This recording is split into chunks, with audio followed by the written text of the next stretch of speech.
I know of a war that soldiers are willing to fight, unarmed, not warned, unprepared, untaught, with poor aim.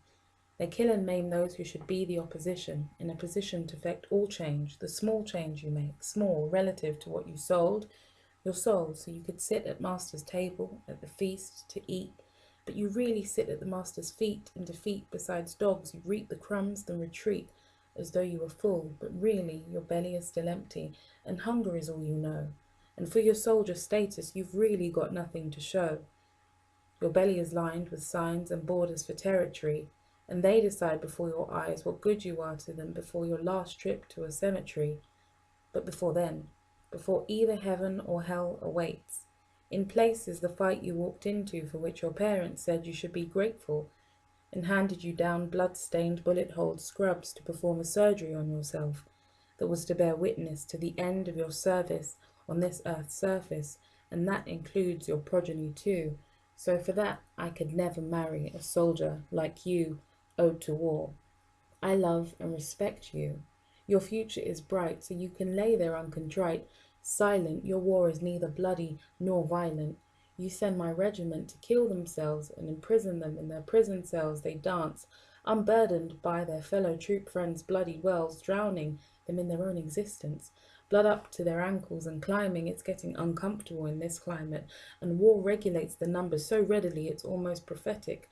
Am I the only one who sees that this is so blatantly eugenic? But I'm unimportant. Because what I know is not what they taught us. I overstand, I'm not the man, and though I think it, in polite company, always try to avoid referring to things like the system, I'm the opposition, the other. And though you might want me to, and may wonder, I don't even want to mention anything about colour, because this is an ode to this war and all the ways it's robbed me of my race, but let me know about my shade without getting its own hands dirty, making my own unprefer me and call me names when I complain. For truth, I've been labelled and I've been blamed for something I couldn't even pretend to claim. An ode to war, because no one can even see the fighting, so what am I fighting for?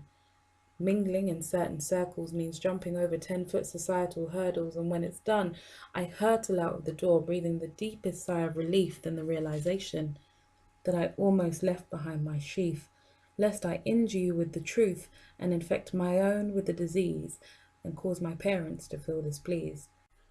I wish I were this war, quietly devastating without even carrying weapons for war, silently divisive, moving with the rights to hand down instruction as to who should be against and who should stand for justice. It doesn't even have to justify its stance. If only given half the chance, war, I too would move like a surreptitious snake, battling on my belly, venoming anything in my wake while my opposition sleeps. No fear even of a peep, because there's nothing to save. Harriet Tubman freed and could have freed 1,000 more if only they knew that they were slaves. That is a crying shame. I regret that my lyrical is so overwhelmingly political, but this is literal. It is immediate, and resting on the fact that someone else will clean up your mess is unforgivable. The fact that no one gets it is no reason to grumble alone and be so uninvested. This is an ode to war. There are no spoils of this war. Even the opposition is willing to forfeit a few for this war. This is war. Hidden and silent. No direct casualties, only victim on victim violence. You cannot oppose this war in private. Yes, I admire it, because it is exactly what we are afraid and unable to do. Leaves so much in its wake, but no one can see where it ends or how it starts.